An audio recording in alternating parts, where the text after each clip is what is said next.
Se una persona è gay e cerca il Signore e ha buona volontà, ma chi sono io per giudicarla? Las declaraciones del Papa Francisco no evitan poner en agenda los temas más candentes de la Iglesia Católica. El periodismo internacional incluso se atreve a hablar de una institución renovada. Durante muchas décadas, todo se confiaba a la buena fe y a la buena voluntad de las personas. Todo se confiaba a la buena voluntad de los principales colaboradores del Papa, que no tenían que dar explicaciones a ninguno.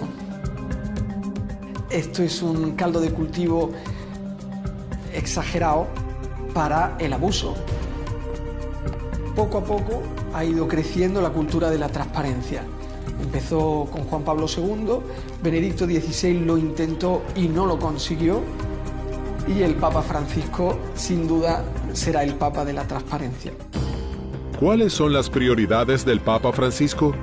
¿Incluye en su agenda las temáticas de diversidad sexual?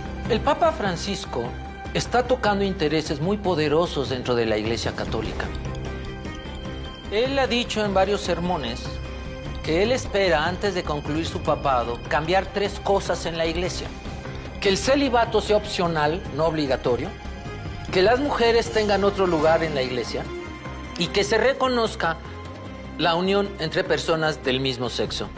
La Chiesa non deve prestarsi a manipolazioni del nome di Dio per motivi politici e condanna ogni fondamentalismo, non solo islamico, ma anche cristiano o di altre religioni, che voglia usare il nome di Dio per la violenza. Francisco es un reformador y empieza por un cambio de actitud. No una iglesia para sí, sino una iglesia de salida con la gente, pastoral.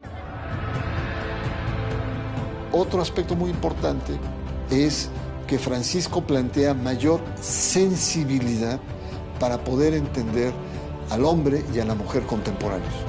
¿Qué significa esta nueva sensibilidad? Significa el que la iglesia ya no tenga esa actitud de condena contra los homosexuales, contra el tema del aborto, contra el tema del papel de la mujer che si siente a veces muy amenazada, ese universo masculino. Francesco parla di una rivoluzione della tenerezza e questo implica anche un cambiamento forte della struttura. Francesco è molto critico contro i peccati della Curia Vaticana o dei vescovi o del clero. Francisco ha dado una serie de pasos en donde no ha cambiado la doctrina, no ha cambiado los grandes estamentos de los dogmas de la iglesia, pero sí está pidiendo un cambio de actitud de la iglesia. Y esto ha traído como consecuencia que los sectores que anteriormente habían estado en una crisis profunda, que habían llevado a la iglesia a una crisis profunda, se enfrenten a Francisco. A mí me parece un papa pastor, cercano a la gente, un papa que está tratando de que las políticas del Vaticano sean más cercanas al Evangelio y no a la Inquisición. ¿Podrá Francisco atender los reclamos de los fieles homosexuales? ¿De qué manera considera la postura de algunos miembros de la Iglesia que se oponen a los cambios?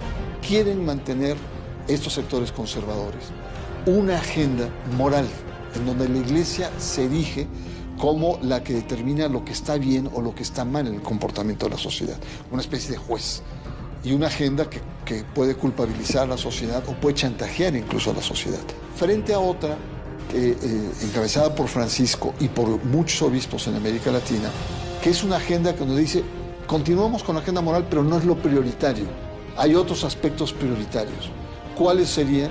Una agenda social. El Papa Francisco a mí me parece que quiere ser un papa del siglo XXI, específicamente acercando a Dios al pueblo. Creo que Francisco nos lleva a un debate profundo, y es cuál es el papel de la Iglesia Católica en la sociedad contemporánea.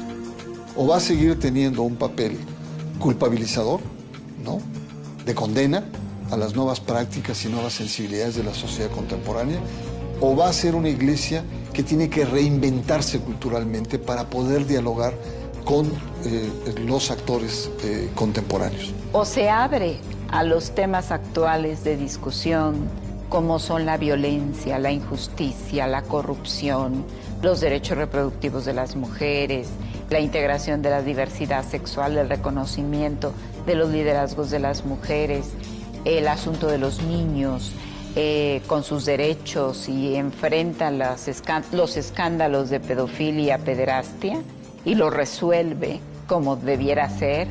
O el futuro de la iglesia será pues cada vez menos miembros, cada vez una iglesia más enmohecida, envejecida,